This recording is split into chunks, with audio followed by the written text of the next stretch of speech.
The deer appeared before him. So while frantically searching for the lost deer along the dangerous forest paths, Bharat suddenly fell and was fatally injured.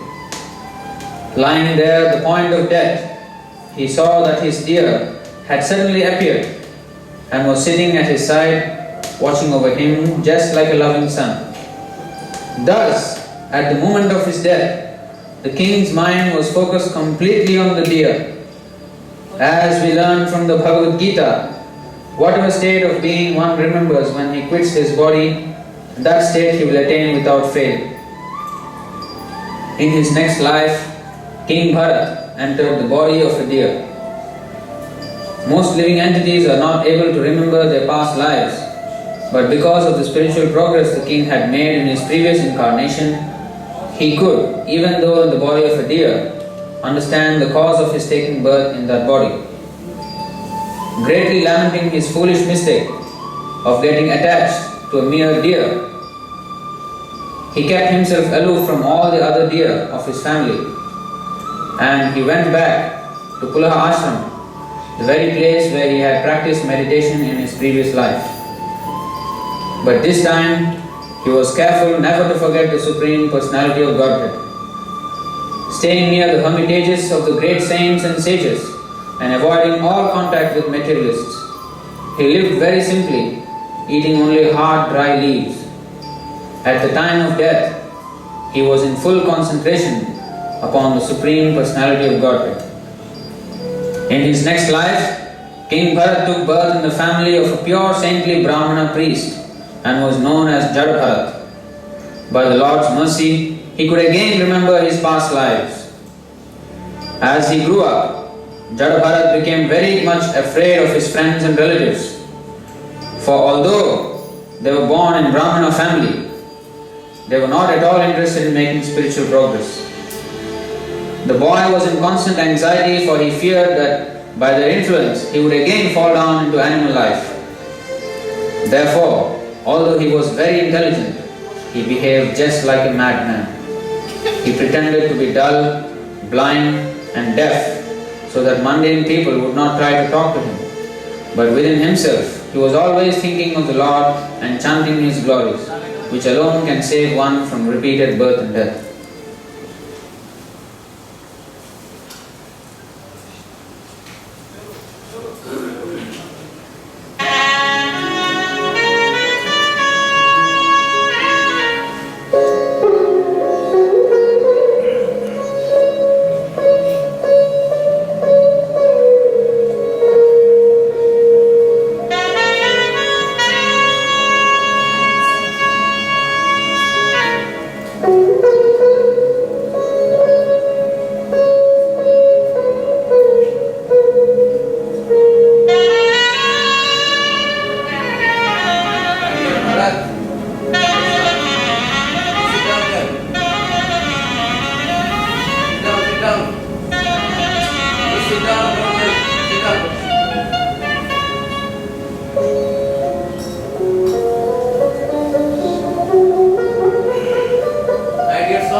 Today I will teach you how to do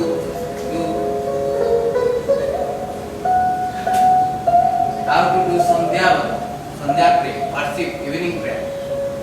So before we pray, we should do also.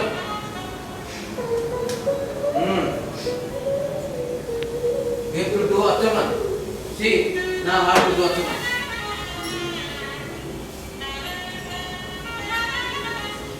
Om Keshavaya Namah.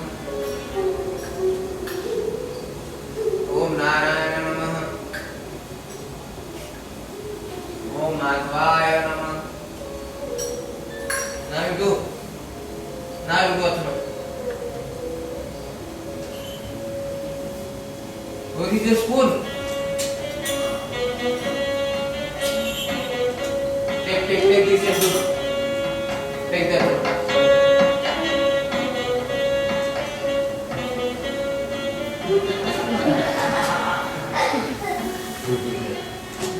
What are you doing? Simple thing you do not learn.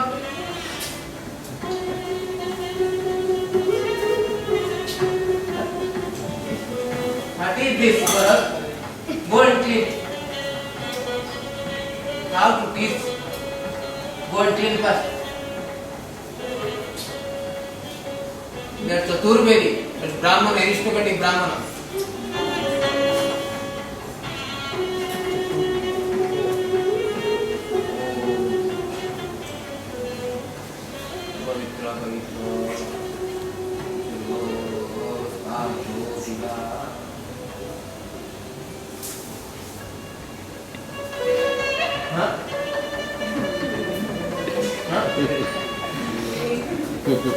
What is this?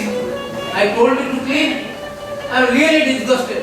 I told you to clean, you dirty thing again, you get to get unclean more. You do not know we are aristocratic Brahman. We are Tandurpani. We are very special, high class. If you do not know what will happen to our family. Bharat, what everybody will think of us, we are Brahmana, we should be very strict, we should learn all the things. How you become so cool? But anyway, we try to learn. We try to learn all the things. Slowly, slowly, you understand everything. You learn here, sit down now, okay?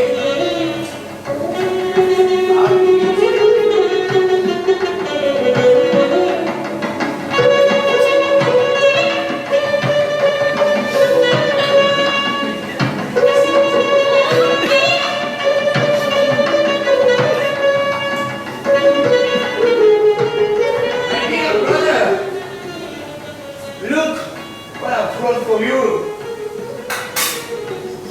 delicious broken rice is meant to be eaten for worms like you.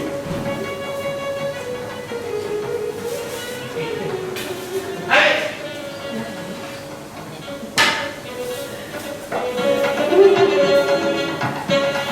You idiot! How can a person like you have taken birth in our prestigious family? You are a disgrace to all of us. Look at you. Wherever you go, wherever you sit, you create a disgusting scene. I don't know what bad karma we have done to marry somebody like you as our brother. You sit down all alone, sitting there idle and doing nothing, and not to feed you.